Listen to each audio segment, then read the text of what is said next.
Bonjour, c'est Ursule encore. On est le 5 novembre 2022.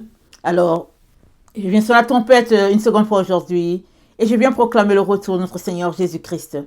Amen. Soyons tous bénis, soyons remplis de sa joie, soyons en tout cas zélés. Amen. Que son nom soit béni. Alléluia. Alors, le tabernacle de Dieu est avec les hommes. Amen. Alors, je vous ai promis un message, mais le Seigneur me met à cœur d'apporter celui-ci d'abord. Et l'autre message que je vous ai promis, dans la vidéo de ce matin, alors je l'apporte en troisième. Amen. Alors, ce message-ci, le tabernacle de Dieu avec les hommes, est intermédiaire. C'est important que tu saisisses certaines choses. Amen. Bénissons le Seigneur qui nous donne de comprendre. Amen, ce qu'il a pour nous. Alors, Zacharie 2, le verset 8, ça dit ceci. Car ainsi parle l'Éternel des armées. Après cela viendra la gloire. Il m'a envoyé vers les nations qui vous ont dépouillés. Car celui qui vous touche, touche la prunelle de son œil. Voici, je lève ma main contre elles, et elles seront la proie de ceux qui leur étaient asservis. Et vous saurez que l'Éternel des armées m'a envoyé. Pousse des cris d'allégresse et réjouis-toi, fille de Sion. Car voici, je viens et j'habiterai au milieu de toi, dit l'Éternel. Beaucoup de nations s'attacheront à l'Éternel en ce jour-là et deviendront mon peuple. J'habiterai au milieu de toi, et tu sauras que l'Éternel des armées m'a envoyé vers toi. L'Éternel possédera Juda comme sa part dans la terre sainte. Et il choisira encore Jérusalem. Que toute chair fasse silence devant l'Éternel, car il s'est réveillé de sa demeure sainte. Alléluia. Regardons Apocalypse 21, le verset 3. Apocalypse 21, le verset 3. Ça dit, et j'entendis du trône une forte voix qui disait, voici le tabernacle de Dieu avec les hommes. Il habitera avec eux, et ils seront son peuple, et Dieu lui-même sera avec eux. Et il essuiera toute larme de leurs yeux, et la mort ne sera plus, et il n'y aura plus ni deuil, ni cri, ni douleur, car les premières choses ont disparu. Et celui qui était assis sur le trône dit, voici je fais toutes choses nouvelles. Et il dit, écris, car ces paroles sont certaines et véritables. Et il me dit, c'est fait. Je suis l'alpha et l'oméga, le commencement et la fin. Et à celui qui a soif, alléluia, je donnerai de la source d'eau de la vie gratuitement. Amen et alléluia. Est-ce qu'il a donné? Oui, il nous a donné la source de vie. Il nous a donné la source d'eau pure. Il nous l'a donnée. Depuis le mois de juillet ou le mois d'août, on a en main la véritable doctrine de notre Seigneur Jésus. On l'a. Et c'est source de vie. Amen. Pourquoi est-ce que ça injecte la vie? Ce que Jésus-Christ a donné. Pourquoi? Allons-y, regardez Éphésiens 2. Éphésiens 2. Attendez.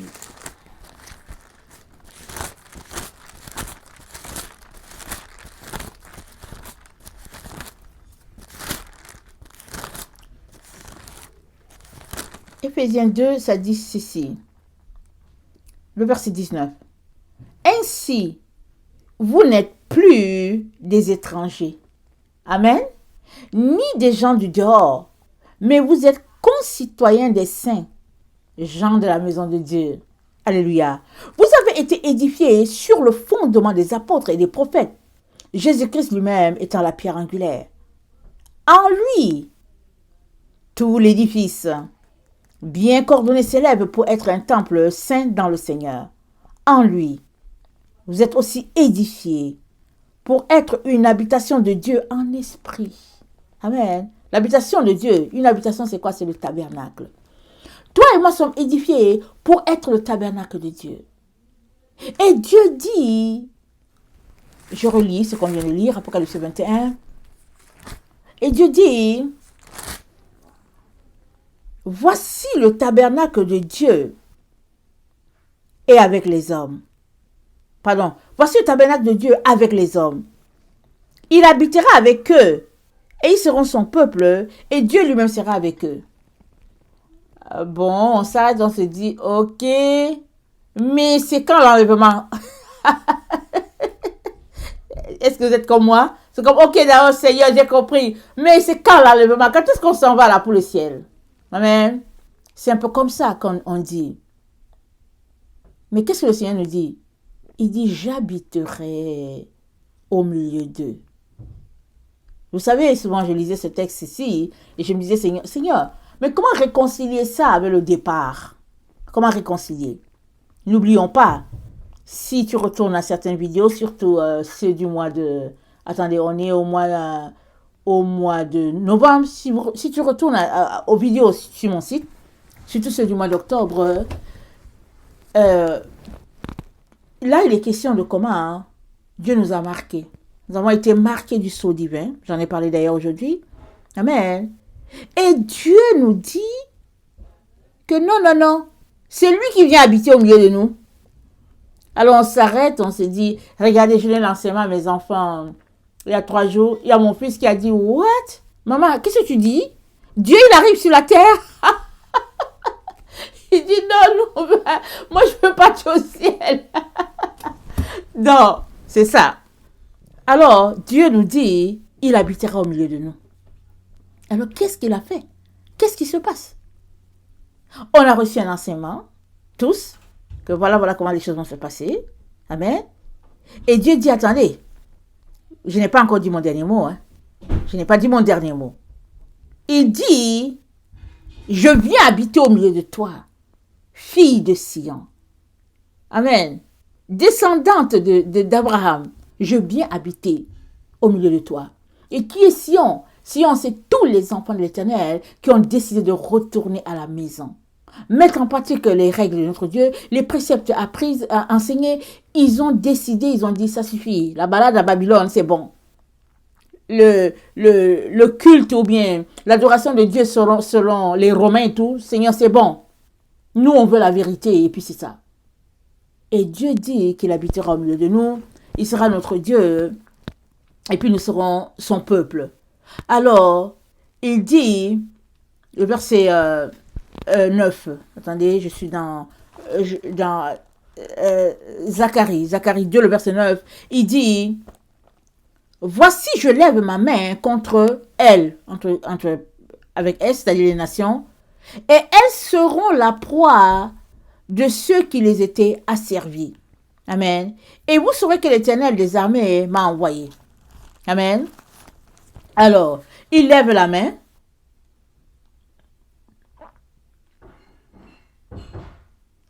Alors, il lève la main et puis il est du côté de ses enfants. Amen. Parce que les enfants de Dieu ont été asservis par les nations. Et Dieu vient habiter au milieu de ses enfants pour que seule sa volonté soit faite. Amen. Alors, excusez-moi. Donc, Dieu vient habiter au milieu de nous. Amen. Il lève la main contre les nations qui ont asservi ses enfants. Amen. Vous savez que si Dieu n'est pas avec nous, c'est difficile qu'on prenne ce qui nous appartient. Amen. Très, très difficile. Donc, ce qui est merveilleux, vous savez quoi, ce qui est merveilleux? C'est que Dieu, son plan est toujours caché. Il le révèle à ses enfants, mais son plan est caché. Les hommes vont venir, vont dire que oui, ça va se passer comme ça sera comme ça, ça sera comme ça, ça sera comme ça. Mais Dieu, il a son plan à lui. C'est pas quelqu'un qui lui dit quoi faire. Et le Seigneur aimerait que tu saches que il est descendu pour habiter au milieu de nous. Amen. Maintenant, dans Zacharie 2, le verset, attendez. Dans Zacharie 2, le verset 1 à 13, voilà ce qui est dit. Je vais lire tout le texte. C'est dit, je levai les yeux et je regardais. Et voici, il y avait un homme tenant dans sa main un cordeau pour mesurer. Je dis, où vas-tu? Il me dit, je vais mesurer Jérusalem pour voir de quelle largeur et de quelle longueur elle doit être. Et voici, l'ange qui parlait avec moi s'avança. Et un autre ange vint à sa rencontre et il me dit, cours, parle à ce jeune homme. Et dit, Jérusalem sera une ville ouverte à cause de la multitude d'hommes. et des bêtes qui seront au milieu d'elle. Je serai pour elle, dit l'Éternel, une muraille de feu tout autour, et je serai sa gloire au milieu d'elle. Alors, il dit Jérusalem sera une ville ouverte. Pourquoi? Parce que quand il parle de ville ouverte, quand Dieu parle de quelque chose d'ouvert, il parle de la nature. Amen. Il dit ne mettez pas une clôture. Il dit laissez la nature. Parce que vous savez, dans notre temps, la nature a été vraiment endommagée, pas à peu près. Il y a des endroits sur la terre où les forêts n'existent plus. Il y a des endroits où le bois d'ébène, on n'entend plus parler. C'est de l'or, vous savez, c'est quelque chose de très précieux. Mais les hommes ont tout enlevé ça. Pourquoi? Parce qu'ils veulent devenir riches. Il y a des gens qui sont devenus riches juste à cause du bois. Il y a d'autres qui sont juste devenus riches juste à cause d'une richesse quelconque, de l'or quelque part, perçu à quelque part. Les gens sont devenus bougrement riches en détruisant ce qui appartient à Dieu. Amen. Et Dieu dit, non, c'est pas comme ça que ça doit marcher. Il dit, Jérusalem sera une ville ouverte. Ça dit qu'on doit prendre soin de la nature. De telle sorte que, pendant que tu marches, tu n'as pas besoin de craindre qu'une panthère vienne t'accrocher. Et pour que cela soit possible, il faudrait que la gloire de Dieu soit répandue partout sur la terre. Que nous puissions marcher par les lois de Dieu et ses règles, par la façon de vivre. Amen. C'est comme ça que ce ne sera que possible. Parce que la loi de Dieu, elle est vie. Amen. Et puis, elle est lumière, la parole de Dieu. Alors, il dit à ses enfants, écoutez bien, au verset 6, il dit, fuyez. Fuyez du pays de Septentrion, dit l'Éternel, car je vous ai dispersés aux quatre vents des cieux, dit l'Éternel. Sauve-toi, Sion, toi qui habites chez la fille de Babylone, car ainsi parle l'Éternel des armées, après cela viendra la gloire. Dieu dit à ses enfants de se sauver. Vous savez? Mais avant même que je ne lise ça, moi je voulais déjà fuir depuis 2019. J'ai prié, il m'a dit, il y a des choses, il m'a dit ça commence et puis que tu ne vas pas reconnaître les pays, ton pays, tout ça, tu ne vas rien reconnaître. J'ai dit, quoi? J'ai dit, mais moi, je m'en vais. Je m'en vais, Seigneur. Peut-être que le temps est venu pour moi de partir. J'ai dit, mais anyway, je ne sais même pas ce que je fais ici. Depuis là que tu m'as fait sortir du pays, de ma maison, là, avec mes parents, je suis là, je ne sais pas pourquoi qu'est-ce que je fais ici, je m'en vais.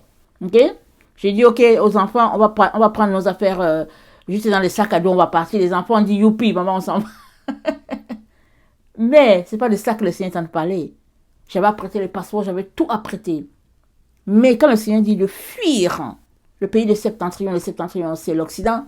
Quand le Seigneur dit de fuir, il est en train de dire de ramasser tes jambes à ton cou en ce qui concerne la vie de l'Occident, la façon de parler de l'Occident, la façon de s'habiller de l'Occident, la façon de faire de l'Occident. Toutes ces choses-là que tu aimes, le Seigneur dit, sors de là. Sors de là et connecte-toi à ce que le Dieu d'Israël dit. Parce que si tu restes dans les choses de Babylone, tu vas périr avec Babylone. Parce que Babylone s'écroule. Pourquoi? À cause de sa religion, à cause de sa façon de parler, à cause de son habillement, à cause de son impudicité, à cause de son idolâtrie. C'est pourquoi Babylone s'écroule. Dieu dit, on a voulu guérir Babylone. Je pense que c'est Jérémie 51. Il dit, Babylone n'a pas pu être guérie. Babylone ne peut pas être guérie. Et il dit à ses enfants, abandonne Babylone. Amen. Il dit, abandonne Babylone. Donc, pour certains, c'est vrai, il va dire, quitte la France, retourne au Sénégal, exemple. Mais pour d'autres, il va dire, fuis. Mais il est en train de te dire, là où tu es là, tu dois enlever tout ce qui appartient à Babylone. Et puis tu restes tout simplement dénudé de toutes ces affaires-là. Et tu te connectes au Dieu d'Israël tel que c'est dit dans la Bible, dans la Torah. Amen. C'est ça qu'il est en train de dire. Alors il dit, et au verset 8, il dit, après cela viendra la gloire. Après quoi? Après que tu aies fui Babylone et que tu t'es mis ou mise à pratiquer la véritable doctrine. Alléluia. Après cela viendra la gloire. C'est ça que Dieu est en train de te dire. Parce qu'il dit, le tabernacle de Dieu est avec les hommes. Son tabernacle est avec nous. C'est ça qu'il dit. C'est sur la terre-ci. Donc Dieu ne va pas rester là-bas. Il vient habiter au milieu de nous. Il est là au milieu de nous. Il vient habiter au milieu de nous. Et il nous dit de quitter toutes les choses là qu'on aime. C'est ça qu'il est en train de dire. Et c'est ça qu'il est en train de faire dans le temps où nous nous trouvons. Alléluia. Alors, on continue notre texte. Alors, au verset 13, c'est dit que toute chair fasse silence devant l'Éternel, car il s'est réveillé de sa demeure sainte. Amen. Dieu s'est réveillé, mais est-ce que ça veut dire qu'il dormait? Dieu ne dormait pas. Dieu ne dormait pas. Il était juste patient. Amen. Et il regardait les nations aller avec leur programme. Puisque ce n'est pas la première fois qu'il a parlé. Il a parlé depuis les temps anciens. Mais les nations ne veulent pas se plier.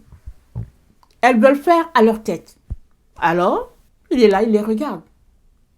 Et il s'est réveillé parce que son temps est arrivé, parce qu'il a laissé les nations. Elles ont fait ce qu'elles voulaient faire, elles ont fait. Chacun essayait de faire comme il pouvait pour aller contre son plan.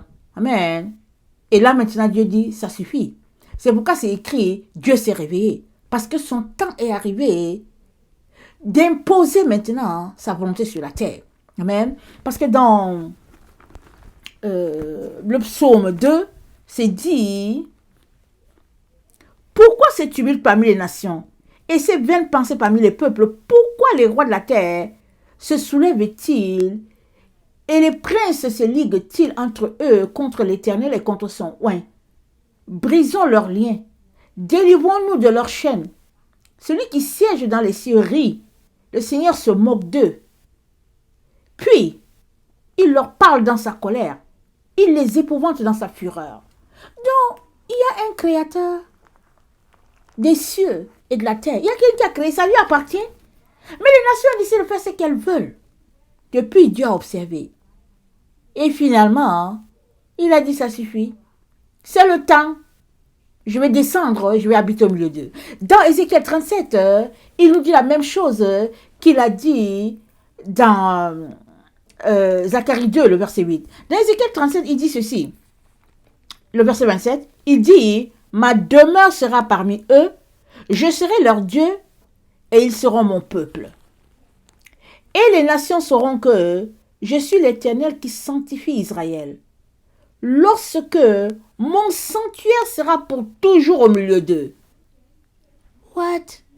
Comment est-ce que Dieu va faire ça? Puisque les nations ne veulent pas. Mais c'est Dieu qui parle, il dit, mon sanctuaire sera au milieu d'eux pour toujours.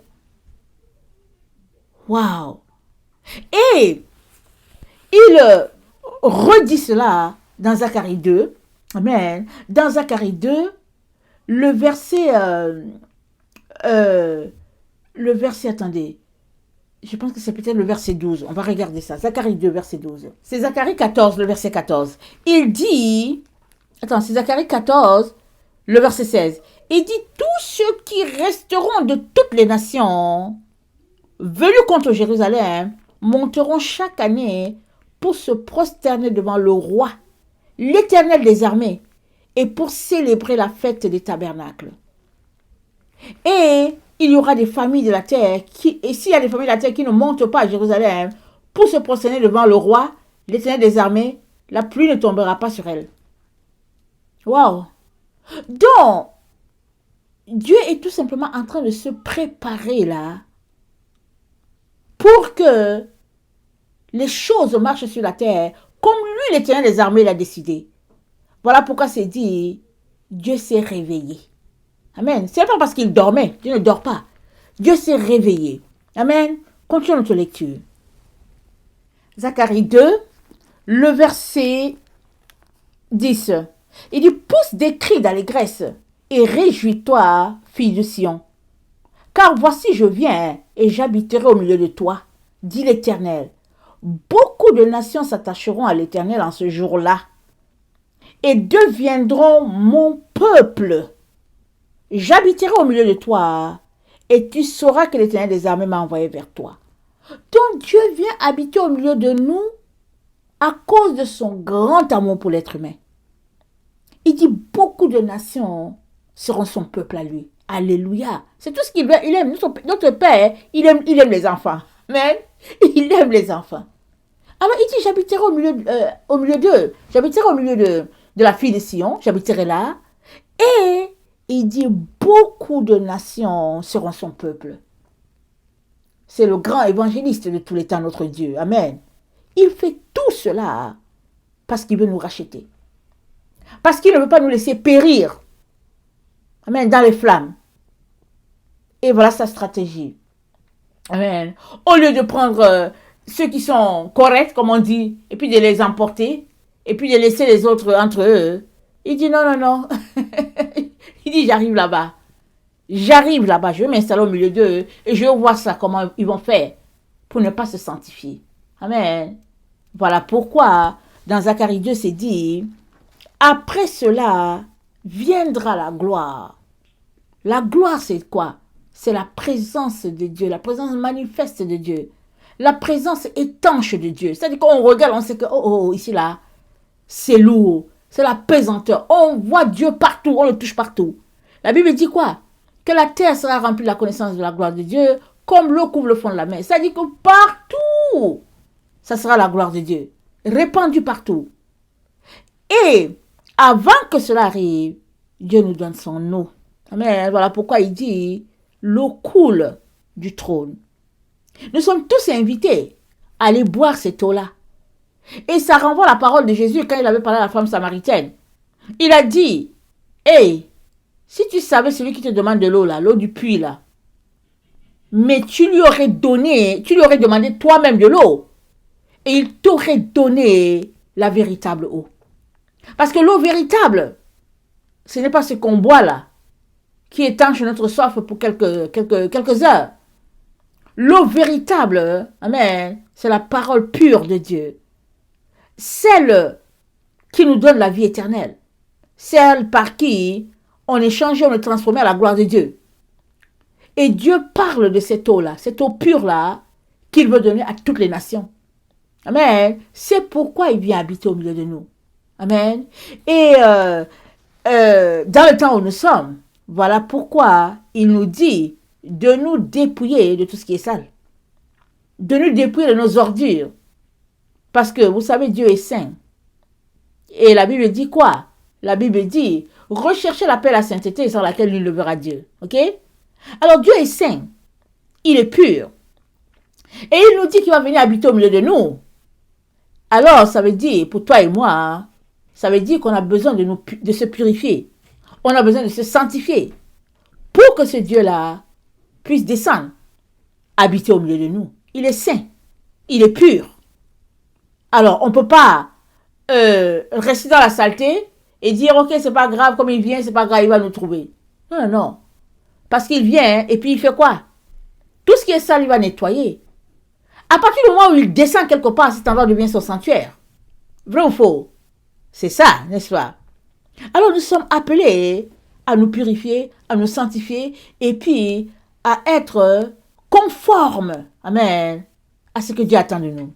Et la partie que je voulais apporter, amen, avant de clore, c'est le fait que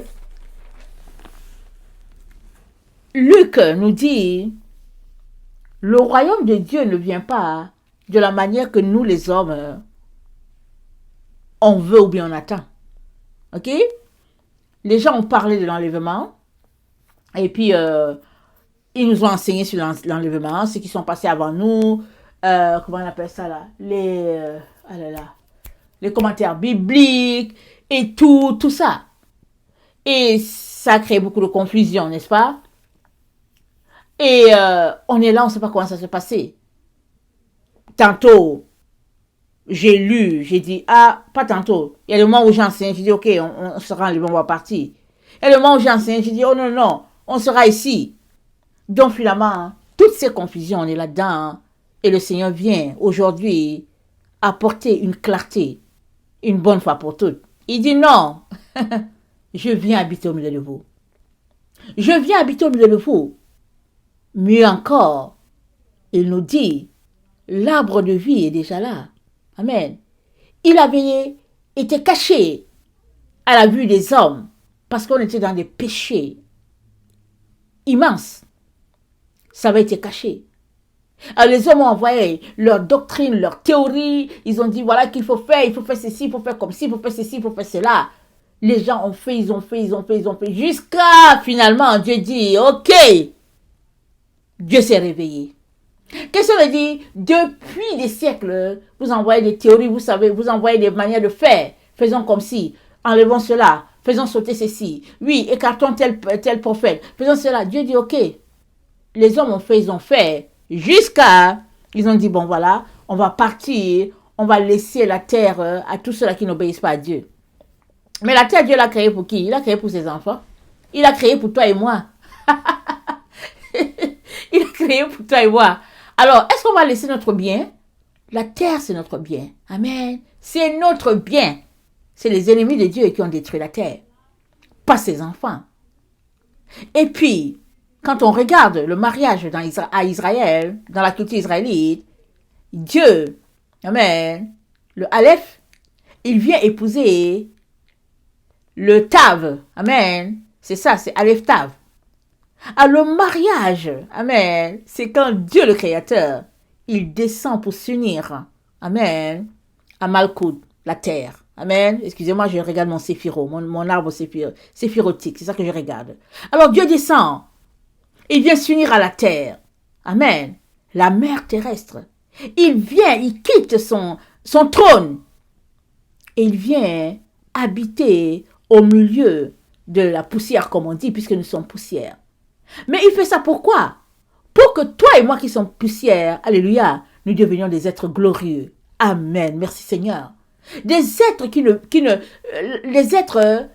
peuvent plus mourir. Amen. C'est en ce sens-là que Dieu est aussi content. Pourquoi? Parce que ça a toujours été son projet. Donner à ce qui est la boue, alléluia, la possibilité de devenir quelque chose de glorieux, de précieux. Amen. Voilà pourquoi c'est dit que ce trésor, nous le portons dans des vases en argile. Nous le portons dans la terre, ce trésor-là. Le trésor, c'est quoi? C'est la présence de Dieu en nous, c'est dans notre corps. Mais nous le portons dans notre corps mortel qui est là, le corps mortel. Et Dieu s'attend à ce que chaque personne puisse transformer son corps, de telle sorte que ça devienne le temple de Dieu. Voilà pourquoi, quand Paul nous parle dans 1 Corinthiens 3, du verset 10 à, je pense, 14, il nous dit que, au fait, ça va passer par le feu, la doctrine de Christ, la façon dont nous bâtissons, il dit ça va passer par le feu. Alors, si nous avons bâti sur le fondement qui est Jésus-Christ, alors il dit que si l'œuvre subsiste, amen et alléluia, nous aurons notre récompense. Mais si l'œuvre ne subsiste pas, et que nous avons quand même bâti sur la doctrine de Christ, alors on va passer comme à travers le feu. Mais si on bâtit, mais on ne bâtit pas sur la doctrine de Christ, alors on est dans un leurre terrible. On est dans l'illusion la plus totale. On est perdu, on est égaré. Et il y a beaucoup d'enfants de Dieu qui ont bâti, ils ont bâti à côté. Ils ont bâti sur la fausse doctrine. Ils n'ont pas bâti sur la doctrine de Christ du tout. Voilà pourquoi ils se baladent en disant que oui, nous sommes sauvés par grâce, que sauvés un jour, sauvés pour toujours. C'est tout ce qu'ils font. Oh, nous sommes sauvés un jour, sauvés toujours. Ils font les péchés, ils font tout ce qu'ils veulent. Ils font tout ce qu'ils veulent, ils disent nous sommes sauvés. Voilà comment l'ennemi a trompé les gens. Et Dieu nous dit, ok, je viens habiter au milieu de vous. Je veux voir ça. Comment vous n'allez pas vous sanctifier? Comment vous n'allez pas vous purifier? Alors, ça c'est ça la gloire, amen. La gloire, c'est quoi? C'est que l'argile, toi et moi, deviennent quelque chose de si glorieux que la mort n'a plus d'effet pour nous. Et c'est là que Paul dit, et c'est là qu'on pourra dire, ô mort, où est ton aiguillon? Ô mort, où est ta victoire? Parce que la mort a été engloutie. Amen. La mort aura été engloutie. Quand notre Dieu descend, la mort est engloutie. Amen. Et il vient pour faire sa demeure au milieu de nous. Et il nous dit, aujourd'hui, 5 novembre 2022, il nous dit, l'eau coule du trône. Il dit, oh, l'eau coule du trône. Saisis cette eau-là, afin d'étancher ta soif et de vivre éternellement. C'est ça qu'il est en train de te dire. C'est ça qu'il est en train de te dire. Et la Bible dit que quand Jésus-Christ viendra, amen, il y a des gens qui n'auront jamais goûté à la mort. Pourquoi? Parce qu'ils auront consommé l'eau pure qui les aura transformés. Amen. Il y en a qui mourront dans le temps dans lequel nous sommes. Peut-être parce que pour une X raison, ils mourront. Mais s'ils ont consommé, s'ils ont pratiqué la véritable doctrine, alléluia, ils vont ressusciter. Mais il y en a aussi qui mourront, mais parce qu'ils ont refusé de pratiquer la doctrine et ils ont continué de faire ce que Babylone leur a appris et qu'ils ont fini par prendre la marque. Amen. S'il y en a qui ne veulent pas changer leur voie, alors ils vont périr. Et Dieu ne veut pas cela pour une seule personne sur la terre, il ne veut pas. Dieu veut que tous les pécheurs se répandent. Voilà pourquoi aujourd'hui, il vient nous parler encore clairement pour nous dire qu'il a pourvu pour qu'il y ait de l'eau. Et je ne le redirai pas assez. À la suite de cette vidéo, tu verras tu verras que la doctrine de Christ qui est écrite en français et en anglais, mais la longue version, je n'ai pas encore pu le traduire en anglais, amen. Et je me fais aider par ma fille, amen. Et puis bon, là, elle est un peu occupée, mais au moins, on a une petite version qui est là en anglais. On a les différentes prières que nous pouvons faire, amen, à tous les jours. Hein. C'est pas que tu fais la prière aujourd'hui et que tu attends encore une semaine. Non, non, non. C'est-à-dire, il faudrait que la vie de Dieu soit imprégnée en toi, comme lorsque tu bois de l'eau. Ok? Il faudrait que tu puisses, que l'eau puisse passer dans ton corps à tout moment, un peu comme là où il y a les jets d'eau. Et pendant que tu es en train de pratiquer ça, tu es en train de te purifier, en train de te dépouiller, en train de laisser Dieu être Dieu dans ta vie. Amen. Alors, dans Luc 17, j'aimerais qu'on lise ça, justement. Luc 17, le verset 20. Voilà ce que l'apôtre là nous dit. Luc 17, le verset 20. Ça, c'est l'apôtre, ça, c'est Jésus, je ne me rappelle plus. On va regarder. Okay. Luc 17, le verset 20. Alors, c'est Jésus. Alors, les pharisiens demandèrent à Jésus, quand viendrait le royaume de Dieu? Il leur répondit, le royaume de Dieu ne vient pas de manière à frapper les regards. On ne dira point, il est ici, ou il est là, car le royaume de Dieu c'est écrit au milieu de vous, mais j'avais déjà enseigné dessus. C'est dit, le royaume de Dieu est en vous. Amen. Et le en ici là, ça veut dire, c'est en toi. C'est-à-dire que le royaume de Dieu, il est à l'intérieur de toi. Amen. Ça veut dire que si tu décides de faire sortir tout ce qui n'est pas de Dieu en toi, alors Dieu descendra en toi. Amen. Et le temple de Dieu que tu es sera pur. Par contre, si tu ne te dépouilles pas de toutes les saletés qui sont en toi, le temple de Dieu sera sale et tu ne saisiras pas Dieu et Dieu ne descendra pas. C'est ça que ça veut dire. Nous avons besoin tous les jours d'être dans une attitude de purification, mais de pureté, si je peux le dire ainsi, pour pouvoir entendre Dieu, le saisir parfaitement. Amen. Parce que vous savez, on est dans les temps de ténèbres intenses. Je vous dis intenses. C'est pourquoi j'ai fait une vidéo en disant, les gens qui dorment 6 heures, 8 heures, ils font comment? Ils font comment? Parce que, qu'est-ce que c'est dit? On a lu ça tantôt. Attendez, je vais regarder, je vais le relire. Écoute-moi bien, je vais le relire. Dans Sagesse. Sagesse 6, le verset 14. Je répète, le livre de Sagesse, tu le trouves dans la Bible Taube. Amen. Nous, les protestants, on dit que c'est la Bible des catholiques. Mais en tout cas, comme l'ennemi nous a tellement trompés, ce n'est pas une Bible de catholiques. Il n'y a pas de Bible pour les catholiques, pour les pentecôtistes, pour les juifs. Non, non, non. Bible, c'est Bible. La parole de Dieu, c'est la parole de Dieu, c'est pour toi. Ok? Profite. Prends tout ce que Dieu t'a donné. Et puis, jette le diable dehors avec ses théories. Ok? Donc, Sagesse 6, le verset 14 nous dit, quiconque part tôt vers elle ne se fatiguera pas. Il la trouvera assise à sa porte, se passionnera, non, il la trouvera assise à sa porte, se passionner pour elle c'est la perfection du discernement. Amen, alléluia. Et quiconque aura veillé à cause d'elle sera bientôt sans inquiétude. Car de son côté, elle circule en quête de ceux qui sont dignes d'elle. Elle leur apparaît avec bienfaisance, avec bienveillance, voilà, avec bienveillance sur leur sentier. Et dans chacune de leurs pensées, elle vient à leur rencontre. Le commencement de la sagesse, c'est le désir vrai d'être instruit par elle. Amen, je vais m'arrêter là.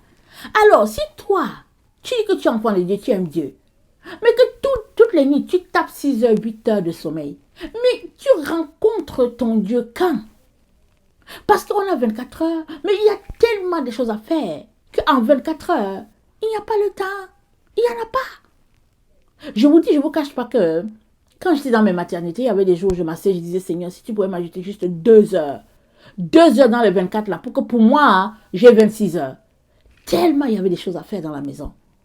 Mais comme je voyais que je n'avais pas, alors je coupais partout. Parce que moi, il fallait que je rencontre mon Dieu. Amen. Il fallait que je sois en relation avec lui. Rappelez-vous, je ne sais pas si c'est 2003. Voilà, 2003, il m'a dit, Yossue, tu es à la veille de sombrer définitivement. J'ai dit, quoi? Il dit, oui, si tu ne te réveilles pas, tu vas sombrer définitivement. Donc, moi, je ne voulais pas sombrer. Amen. Je voulais toucher à ce Dieu-là. Alors, pour les enfants de Dieu qui disent qu'ils sont les enfants de Dieu, ils dorment 6 heures, 7 heures. Ou bien ils sont là, ils dorment 5 heures. Et puis les 2 heures, ils sont sur les cellulaires. Mais quel temps? Quand est-ce que tu vas rencontrer Dieu? Surtout que l'amour se mesure en temps. Tu prouves à Dieu que tu l'aimes quand tu prends du temps avec lui. Amen. Mais si tu ne prends pas du temps avec lui, et que tu dors 6 heures, 8 heures, et puis tu dis que le médecin a dit qu'on a besoin de 8 heures de sommeil, mais quel est le jour où tu vas le rencontrer? Et puis quand tu vas le rencontrer, quand est-ce? Parce que le temps où tu te réveilleras pour dire que je rencontre Dieu, il sera établi sur la terre. Et tu sais quoi? Mais tu seras coupé de la terre. Parce que Dieu descend sur la terre, est-ce qu'il va laisser les gens qui sont sales? Non. Quand Dieu va descendre là, pour habiter au milieu de nous là, amen. Et il dit que c'est ça là, c'est le temps dans lequel nous sommes. Mais il va nettoyer, non? Il va nettoyer. Resteront juste sur la terre ceux-là qui veulent consommer l'arbre de vie. Amen. Ceux-là qui veulent boire la vraie source d'eau, eux, ils resteront sur la terre. La destruction ne les touchera pas. Mais les autres qui veulent continuer à faire les vilaines choses là, qui veulent aller adorer les choses bizarres, qui sont dans une vie double, et puis qui n'aiment pas se ranger, Dieu va nettoyer. Sur toute la terre, il va nettoyer. Voilà pourquoi il nous dit que son tabernacle est avec nous. Hein? Il nous avait dit que son tabernacle est ici, là, sur la terre. C'est ça qu'il est en train de nous dire. Amen. Alors, je nous conseille de nous réveiller, parce que c'est ça que sagesse dit. Elle dit, se passionner pour la sagesse, c'est chercher le discernement. Et quiconque aura veillé à cause d'elle sera bientôt sans inquiétude. Car de son côté, elle circule en quête de ceux qui sont dignes d'elle. C'est-à-dire la sagesse divine circule, elle cherche, ils sont où? Qui est-ce que je peux aider? Alors, elle a compassion de ceux-là qui se réveillent. Pour chercher Dieu, elle a compassion. Mais si tu passes à côté de ces choses-là, cela peut te pénaliser. Amen. Alors, regarde dans ton emploi du temps comment tu peux donner à Dieu 30 minutes pour commencer, 1 heure pour commencer, et puis etc. Tu vas augmenter. Amen. Tu vas augmenter. Et puis, quand on cherche Dieu, je vais vous dire une chose. 30 minutes, ça passe comme 30 secondes. Parce qu'on n'a pas le temps. On vient juste s'asseoir. On commence à installer la Bible. On veut lire, qu'on regarde. Ah, les 30 minutes sont déjà passées. Alors, je conseille à tout le monde aussi, avant de se coucher, je vous conseille de lire la Bible. Ok? De lire soit les psaumes, soit les proverbes, ou bien sagesse. C'est très important de lire avant de se coucher. Comme ça, tu te couches en ayant été en contact avec la lumière divine. Et tu pourras saisir le message de Dieu quand il va te parler par les rêves, par les visions. Tu vas saisir cela. L'ennemi ne va pas venir voler ça. Amen. Alors, on a lu Luc 17. Alors Jésus dit aux pharisiens, le royaume des cieux, il est en vous. Il n'est pas dehors. Il n'est pas quelque part dans les airs là-bas qu'on va chercher. Il est en nous. Donc, si nous nous dépouillons de tout ce qui est sale, on va connecter automatiquement à ce qu'il y a de glorieux. Amen. Et, attendez, je vais regarder. Donc, notre Dieu nous dit, amen, qu'il descend. Amen. Alors que nous attendons à faire le planning là, le aéroplanning là pour partir. Excusez-moi de rire. Il dit qu'il descend vivre avec nous. C'est glorieux, n'est-ce pas? Alors ça veut dire quoi? Ça veut dire qu'il faut qu'on nettoie bien la terre là. Qu'on la prête très bien pour le recevoir. Amen. Il est très très important. Alors ça c'est une parenthèse que je vais vous donner. Mais il est très important qu'on sorte des faussetés. Alors un jour je priais, ok? Je priais et puis je vois un avion qui s'arrête. Et ça embarque les gens, Je dis, qu'est-ce qui se passe, Seigneur? Est-ce que l'enlèvement se passe? Je vois, ça prend les gens, hein, mais je ne vois pas des personnes entrer. Je vois des âmes de personnes que l'avion prend. Ok? Ils entrent dans l'avion. Alors, c'était une vision, voilà. Je sors de la vision, je dis, mais Seigneur, moi je ne comprends pas. Parce qu'il y a des personnes que je connais aussi qui entrent dedans. Le Seigneur me dit, ils sont en train d'entrer dans l'avion des aliens. Amen? Les aliens, c'est qui? C'est les démons, n'est-ce pas? Ils sont en train d'entrer dans l'avion du mensonge, là. Ils sont en train d'entrer dedans. Il dit, toutes les personnes que je t'ai montrées, là, qui entrent dans l'avion, là, ils ont été, comment on appelle ça? Ils ont été trompés. C'est pourquoi ils prennent l'avion, là-bas. Ils entrent dedans. Il m'a dit, j'ai dit, Seigneur, qu'est-ce que je fais? J'avertis, il dit que prie pour eux seulement. Parce que quand quelqu'un est rendu à entrer dans l'avion, alors que Dieu lui demande de se préparer, de se sanctifier, mais ils aiment juste les facilités, les choses que, bon, on va venir les prendre, et puis bon, le Seigneur dit, laisse-les. Il y a des gens pour qui ça prend beaucoup plus de temps. Laisse-les, prie seulement pour eux. Afin qu'à un moment donné, dans leur avion, là, dans leur planning, dans l'avion où ils sont assis, là, qu'ils se rendent compte que il faut qu'ils fassent le parachute. Excusez-moi de rire. Il faut qu'ils fassent le parachute pour sauter de l'avion. Parce que là, l'avion est en plein air. Et le Seigneur me dit, il y a des gens comme ça. Eux, quand l'avion est au sol, non, c'est trop facile pour eux.